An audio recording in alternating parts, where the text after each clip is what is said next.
dust? I mean, like you said last year. Yes, it is. And the mood seems to be, according to our Treasury Secretary Gessner and Bilt, toward a shorter recession, not a 10-year recession. Now, Dan and I have collaborated for many years. He's not here this year for the third straight year. I don't know why. Couldn't communicate with him, but he's always been reliable, and we've collaborated over the years. But the tilt is toward a shorter recession, partly because a 10-year recession would damage Bilderberg industrialists themselves. As much as they want to have a department of the Global Department of Labor and the Global Department of Treasury and everything, they still like making money. And such a prolonged recession would cost them big bucks industrially because nobody's buying their toys. Now, they're not all industrialists. Some of them just born to great wealth and watch it pile up. And some are high officials of the government and so forth. But tilt is toward keeping it short, but using it to, within 2 years, you can make people miserable enough to accept anything. Seems to be the view. Okay, to be clear, Jim, you're confirming that they, as you said 3 years ago and 2 years ago and last year, you said they were going to cut oil prices in half when it was at $149 a barrel and suddenly it plunged because they really are running things. This isn't predictions. This is what the elite are saying. Are you saying that, yes, indeed, they've engineered the crisis to terrorize people into accepting the new Bank of the World, the new world currency? Either they engineered it or they're surely celebrating it. They are exploiting it to promote the, well, as you said, also the new world currency. But they've been so far behind their schedule on that. In fact, the Patriots have been winning, as I've said so many times. Bilderberg was confident of having an American Union by the year 2000, and that was 9 years ago. And we don't have an Amerio yet.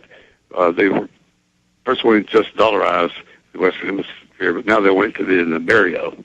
Oh, so they do want to go with the Amero. Jim, in the limited time we have left, just a few final questions. You said record security, that they shut down the entire Palace area and 3 hotels in the resort. You said you've never seen this level of security. Why? Do you have any inside info on why they're acting so afraid? Well, they're paranoid. Every year, as a secret site, they try to make it. They get widespread publicity. In fact, Charlie Shelton's going to have a piece, I think, Monday in the Coon edition of his paper, The Guardian.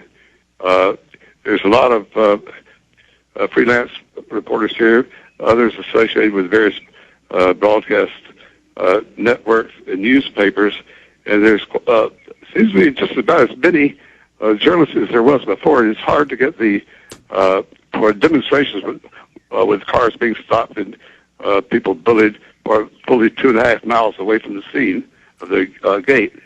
So while there's less dramatic protests like you saw at Chantilly last year, they're here, and the journalists are here. Wait a minute, Jim, I was saying police were coming up and arresting people 100 yards away. You're saying 2.5 miles away, because I keep seeing videos where it's like seashore and trees and no buildings around and highways. Are there just, from what I've been told, there's police just everywhere arresting people all over the, I mean, this is total police state. I mean, the media should be all over this with their reporters being arrested. Oh, and they surely are taking the guy's camera and pulling out the film, or forcing them to erase it. They have one of those gizmo cameras where they can simply erase it. They're doing that. They did